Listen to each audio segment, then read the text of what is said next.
Hey what's up guys, this is me Lovejeet Arora. स्वागत है आप सभी का आज की इस क्लास के अंदर। बिल्कुल हमारी ये सीरीज चल रही है 5 to 10 मिनट के अंदर। पूरा का पूरा सिलेबस है जो हम लोग कंप्लीट करते हुए जा रहे हैं। और ये कल परसों में भी हो सकता है कुछ ही टाइम के बाद आपका एग्जाम हो और आप ऐसी सीरीज की तलाश में हो तो अब आपको जाकर के मिले तो यार दोस्तों के साथ शेयर भी कर दो इस सीरीज को। चलिए तो स्टार्ट करते हैं हम लोग डेट फंक्शंस के साथ में, क्योंकि तो बीती हुई क्लासेस में हम लोग न्यूमेरिक, मैथ्स फंक्शन, स्ट्रिंग और टेक्स्ट फंक्शंस कर चुके हैं। अभी हम लोग डेट फंक्शंस को देखने वाले हैं। शुरुआत करते हैं जी एक ऐसे फंक्शन के साथ जो कि बहुत ज्यादा इंपॉर्टेंट है। जी हाँ, हम बात करें नाउ फंक्शन की। Okay, so now now now now now now now function कहता है कि ये आपको बताएगा नाउ, अभी की सिचुएशन, अभी का टाइम बताएगा। ओके, सो ये बताएगा कि भाई आज इतनी इतनी तारीख है और इतना इतना टाइम है जो हो चुका है। इससे पता चलता है कि यार मैम कब से प्रिपेयर थे हमारी क्लासेस लेने के लिए। जी हाँ, जो आज आप क्लास देख रहे हो ना, इसको मैंने कब पब्लिश किया और कब मैंने इसको बनाया था। हाँ बिल्कुल, मैं बहुत टाइम से आपके जो लेक्चर्स हैं उनको बनाती हुई जा रही थी और सोच रही थी, मतलब ये मेरा जो प्लान था वो प्लान कह रहा था कि आपके एग्जाम से कुछ दिन पहले इसको अपलोड है जो करूं, और जिससे ज्यादा से ज्यादा जो बच्चे हैं आईपी के लिए सर्च कर रहे हैं तो उन तक ये वीडियो है जो पहुंचे। ओके, चलो ये तो मेरे पीछे बैकग्राउंड हार्डवर्क की कहानी थी।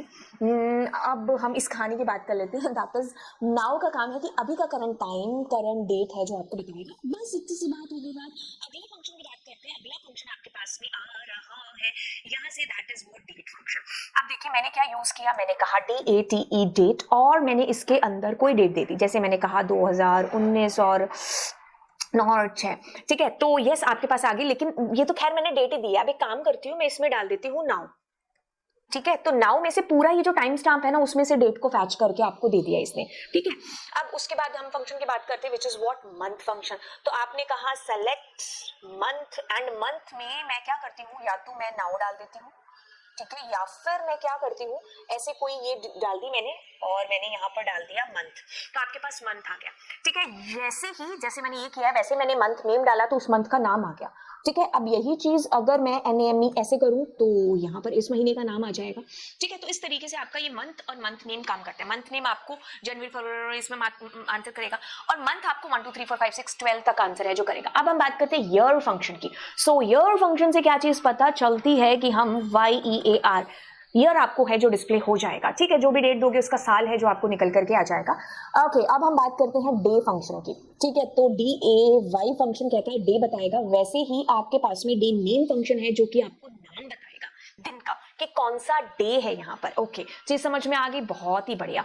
अब हम एक काम करते हैं, अब हम यहाँ पर चीजों को थोड़ा सा रिवाइज कर लेते हैं इसके अंदर से, ठीक है। क्योंकि तो हमारा फंक्शन है यहाँ पर डे नेम, ये सारे डे के फंक्शन है ना। तो आपको ये चीज याद रखनी है कि जो डेट का फॉर्मेट होता है ना वो ईयर मंथ एंड डे होता है। एंड आप स्लैश का या कॉलन किसी का भी यूज है जो कर सकते हो। Now current date and time बताता है, एंड मंथ आपको मंथ का बताता है, मंथ नेम आपको जनवरी फरवरी इस तरीके से आपको नेम है जो स्पेसिफाई करके दे देगा मंथ का।